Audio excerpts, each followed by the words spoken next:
E olha, hoje é o Dia da Consciência Negra, uma data de celebração e de conscientização sobre a intensa resistência enfrentada pelos negros aqui no Brasil. E essa resistência, gente, infelizmente, é uma realidade, viu? Também entre as crianças pretas, que sofrem o preconceito na escola, no parquinho, no passeio. E esse vai ser o nosso assunto de agora. Vem cá, participa com a gente. Eu recebo Nayara Costa. Seja bem-vinda, Nay. Muito obrigada. Eu que pela agradeço. sua participação. Obrigada. O pessoal de casa já está acostumado com a Nay ali no Espaço Gourmet, mas hoje está aqui como mamãe. Aqui. Exatamente. O Jocelino Júnior, que é professor e papai também. Obrigada pela sua participação, Obrigado professor. Você pelo convite. E Alexandre Brito, que é psicólogo. Muito obrigada pela sua participação. Uma boa tarde. Nay, você se recorda a primeira vez que suas filhas, a Laura e a Liz, duas crianças, tiveram essa situação de ter que encarar, sofreram com o racismo? Beta, eu lembro, assim, perfeitamente que foi num parque. Fui no parque, a gente estava brincando, né? E aí uma criancinha falou que não ia brincar com ela por causa do cabelo dela. Falou que não ia brincar com ela por causa do cabelo. E aí, tipo assim, ela ficou triste, mas a gente conversou com ela. Mas assim, a gente já sentiu que foi um preconceito dela ter falado que não queria brincar por causa do cabelo. Porque o cabelo da Laura, quando era pequena, sempre foi puxião, black, assim. Quem me conhece sabe que eu gosto daqueles cabelos espalhafatosos, né? Então, tipo assim, a gente gosta muito do cabelo cheio. Então, ela sempre andou com cabelo cheio. Sempre foi aqueles lação, cabelo cheio. E aí, a menininha falou exatamente isso. Aí, meu esposo ficou bravo. Eu falei, não, deixa. Aí vai da criação, né? Infelizmente, a gente não tem como controlar os filhos dos outros. Mas a gente conversou com ela e foi a única vez que eu lembro que foi a Laura. E você, professor? Já tiveram situações parecidas com a da Nayara? Com os meus filhos? Isso. Sim, a Maísa, eu tenho uma filha de 8 anos, um de 3 anos, o Pedro. E a Maísa fala de algumas situações que aconteceram na escola. Né? Mas a nossa relação em casa, a nossa relação, né, diária, a gente já trabalha com ela a questão do enfrentamento a essas situações. Né? Então, ela mesma se identifica como uma menina preta, uma menina que tem ali sua identidade, essa identidade de cor preta mesmo, e de valorizar a sua identidade, o cabelo, a cor, o jeito. Então, ela consegue se contornar bem, assim, com a vivência que a gente já tem em casa. Perfeito. Daqui a pouquinho você vai explicar também, ensinar para os nossos telespectadores como que você fortalece isso na sua filha, o que é muito importante.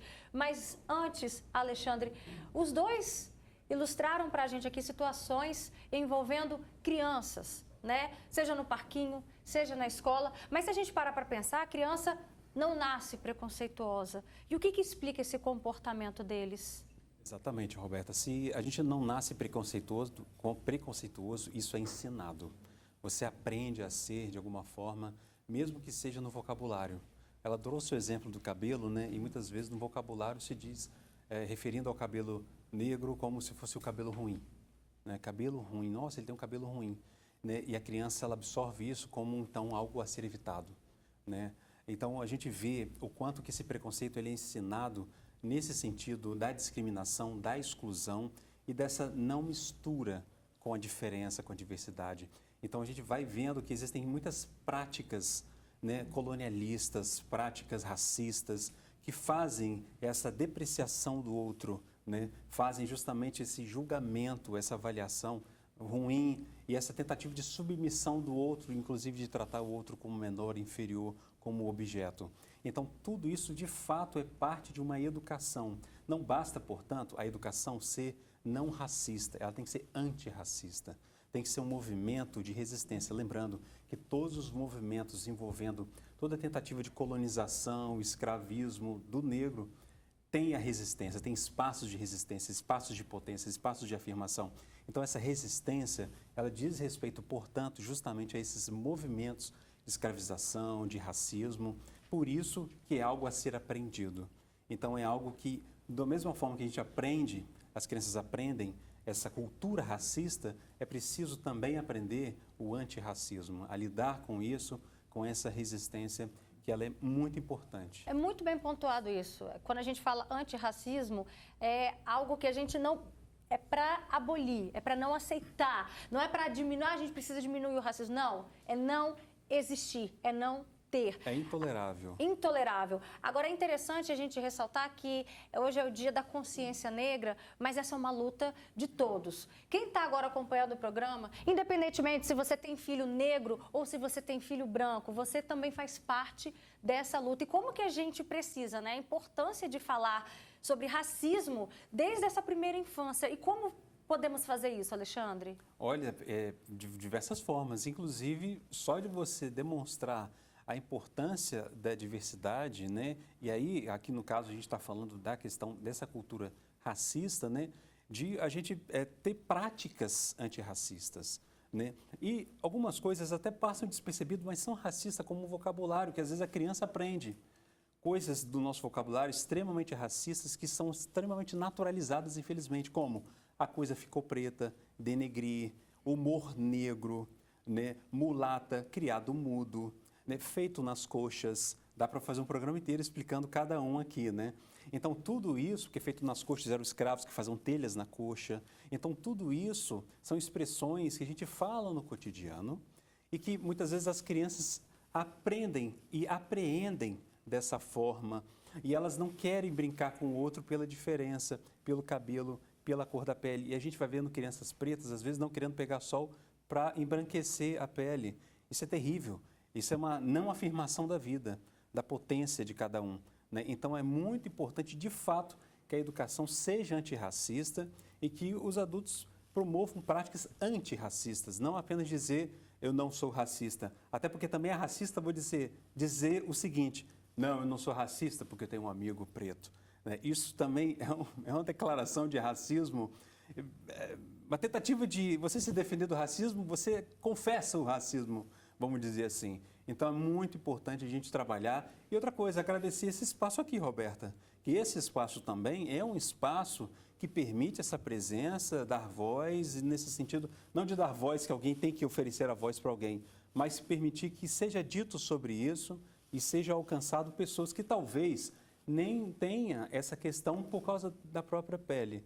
Então, é importante isso sim. E, professor, é interessante que a gente estava até aqui conversando nos bastidores, né? A importância, às vezes, a gente usa, a sociedade usa termos preconceituosos, tem atitudes, né, racistas, e é importante a gente aprender a desconstruir isso. Ok, você foi ensinado dessa forma, mas a gente pode sim aprender o jeito correto, né, de tratar as pessoas e principalmente com respeito. Isso que eu ia falar. É fundamental a gente ter nas relações, a primeira coisa é o respeito, né? A gente entender que a população brasileira é uma população majoritariamente formada por pessoas negras, ou seja, pardos e pretos, e a gente tem a história do Brasil, a formação do Estado brasileiro, ela é advinda, né, da formação e do suor e do trabalho de muitas pessoas negras que deram as suas vidas para que esse país fosse o que ele é hoje. E, naturalmente, nessa construção, né, do país e estratégia, a gente foi criando de sobrevivência e de resistência, como você bem colocou. Então, muitas construções e muito hoje que a gente tem de políticas sociais, de políticas públicas, de estratégias de enfrentamento ao racismo, por exemplo, a mídia, né, a gente falar sobre isso nesse horário, falar nas reportagens de manhã, no almoço, à noite, é fundamental para criar uma cultura antirracista, não só na população, mas também na forma que a mídia contribui para que esse antirracismo seja cada vez mais fortalecido. Então, essa estratégia de pensar a escola pública e as escolas privadas também, essa agenda, né, de discutir antirracismo, né, discutir antirracismo nas comunidades, a gente avaliar esse cenário que a gente tem hoje, né, um cenário de violência, quando os nossos jovens pretos são os que mais morrem, quando as nossas mulheres pretas são as que mais sofrem violência, quando a gente percebe que as questões básicas ausentes na vida das pessoas são em lugares que são aligerados do processo de desenvolvimento urbano, então a gente precisa a todo tempo mostrar esse caminho e nós temos instrumentos para isso. Por exemplo, na cidade de Vitória a gente tem o Museu Capixaba do Negro, que é um espaço que as famílias podem levar seus filhos, né? As escolas podem levar seus estudantes, conhecer esse espaço como um espaço de promoção da igualdade racial e promoção do acesso à política de igualdade racial. E a gente está aqui debatendo um assunto sério. E tem pessoas que se aproveitam de um crime para tirar proveito, né? Nós mostramos na semana passada aqui no Fala Espírito Santo e também foi notícia em todos os jornais do país o caso da lanchonete que denunciou um pedido com teor racista. Gente, esse caso é de arrepiar. O pedido do cliente era o seguinte, estava ali na notinha. Ele fazia o pedido que o entregador fosse branco, porque não gostaria que um negro pegasse na comida desse suposto cliente. Com a repercussão do caso, a polícia passou a investigar. E sabe o que os policiais descobriram, gente? Que tudo não passou de uma farsa. Para atrair publicidade para a lanchonete, o dono criou um pedido falso, foi para as redes sociais e viralizou, chamando a atenção ali de toda a imprensa. A Polícia Civil vai indiciar o dono do restaurante por falsa comunicação de crime, tá? Esse tipo de delito prevê pena de detenção de 1 a 6 meses de multa. É muito importante a gente chamar a sua atenção que a gente está falando de uma pauta séria, de uma pauta que a gente precisa quebrar, acabar de uma vez por todas com o racismo. E quando a gente fala da luta de todos, são todos juntos, né, Alexandre, de mãos dadas, e não um elo dessa corrente se quebrando e indo para outra direção, né? De fato é coletivo, não é um movimento dos pretos, né? É um movimento de fato coletivo, né? Não é uma coisa assim, esse grupo aqui vai... Porque, gente, o racismo, ele mata, ele segrega, ele cria várias formas de mutilação, né? Então, assim, ele é um problema muito sério, histórico no Brasil. Isso não foi construído da noite para o dia. Isso causou vários danos ao longo da nossa história. Então, tem todas essas questões muito importantes para serem trabalhadas, tratadas, enfrentadas, né? Como que a gente pode dizer, então, que o Brasil é construído em cima de uma escravidão? E aí?